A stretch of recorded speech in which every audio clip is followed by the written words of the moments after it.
Hi there, welcome to Ultimate Comic Reviews. The point of this channel is going to be to help explain and understand Marvel Comics in general, but specifically my first set of videos is going to be extremely focused on the history of Ultimate Comics.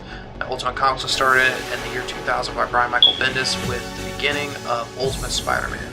Ultimate Spider-Man was used as a way to reboot one of Marvel's most popular characters in a brand new way, and was eventually branched out into other series. Now, one of the main appeals of this series was the fact of how young Peter Parker was and how the youth of America could adapt to them. Now, something that was instantly transferred over into Ultimate X-Men was the fact of that, as well with the youth of America, but with also social issues dealing with mutants. Now, something new that they came up with when Mark Millar took over the Ultimates, which was the Ultimate Universe's version of the Avengers, into more of a blockbuster type series. This would also be later reflected into the Ultimate Fantastic Four, which was kind of the more science-y version of them younger. Now, some of the big events that would happen would be like Ultimatum is something that we're going to cover a lot in depth further along as we go through all these issues. Ultimatum was the big thing that would change and make a lot of fans upset with the Ultimate Universe. Another big change was also the introduction of the death of Spider-Man.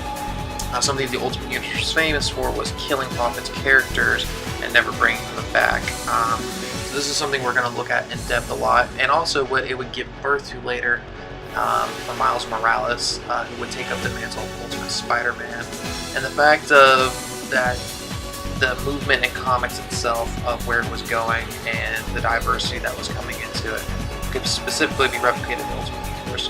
And one of the final couple events that we were going to talk about is Cataclysm, which killed off the last remaining big Ultimate characters besides Miles.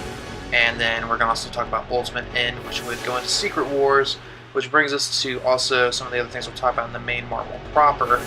Some of the other series I'm going to do as well is my reviews of the Rocket Raccoon series, and we're also going to talk about the Groot series as well, because they're getting a new Buddy series coming up here, and all new, all different Marvel. So that's going to be a lot of stuff we're going to go over. Also, some stuff is going to be as well as Spider-Man centric, just do some Spider-Man, Spider-Verse reviews, and the all new, all different Spider-Man, Amazing Spider-Man. All new, all different Marvel has a lot to offer, but I think it's really important for everyone to understand what the Ultimate Universe itself did for the Marvel Universe proper, and its influence into that and the MCU we know today.